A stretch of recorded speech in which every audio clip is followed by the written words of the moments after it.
Vintage students, grab your Bible, grab that notebook. Hey, today we are going to be in John 10:10. This is another one of my favorite verses in the Bible. Let me read it for you guys. It says this, John 10:10.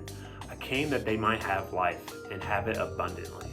So this is Jesus, and he's speaking to actually a group of followers and a bunch of Pharisees who have kind of showed up on the scene, right? And he is kind of going back and forth, explaining to them why he came, right? And so he says this very clearly. He kind of states it, right? I came that they might have life, and not just life, right? He said that they would come to have abundant life. And so I don't know for you, but maybe sometimes when I read that, I think, oh, God came to give us a long life. And actually, I don't think that's true. God doesn't promise us a certain amount of years. He came to give us abundant life. And I think by abundant, he means full life, right? Like more life. He wanted us to be fully alive, and that's the reason he came. We see Jesus do this all the time, right? He's going along and he comes across someone who is sick or is blind or something like that, right? And he heals them, right? He gives them more life, and it's just simple as that, right? And so I think Jesus wants to do similar things in our life. He wants to show us what it looks like to be more alive, and in him we have more life. Now, I know what you're thinking right now, right?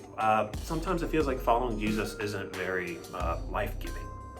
We feel like we have to follow a bunch of rules, right, that God's given us. And that's not very life-giving, right? Rules kind of stink. And so, but here's the thing. I think Jesus didn't come to give us a list of rules. If I read the Bible, I don't see anywhere where Jesus lists out, do this, this, this, and this, and this, and this, and then I'll be happy with you. No. God has given us a very clear way that he wants us to live in the Bible. We see that, right? And I think Jesus came to reinforce that. And that shouldn't be life taking from us. Actually, it should be life-giving, because when we don't follow those things, when we don't follow God, when we do what God says is actually bad, right? It's not going to give us life. It actually takes life from us.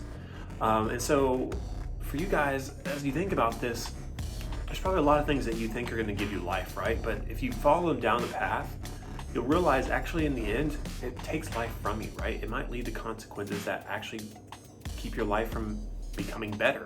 And so Jesus has actually come to say, like, hey, like, follow me and I'm going to show you a better way to live. Follow me and I'm actually going to give you more life. So for you guys, this is the question I have for you.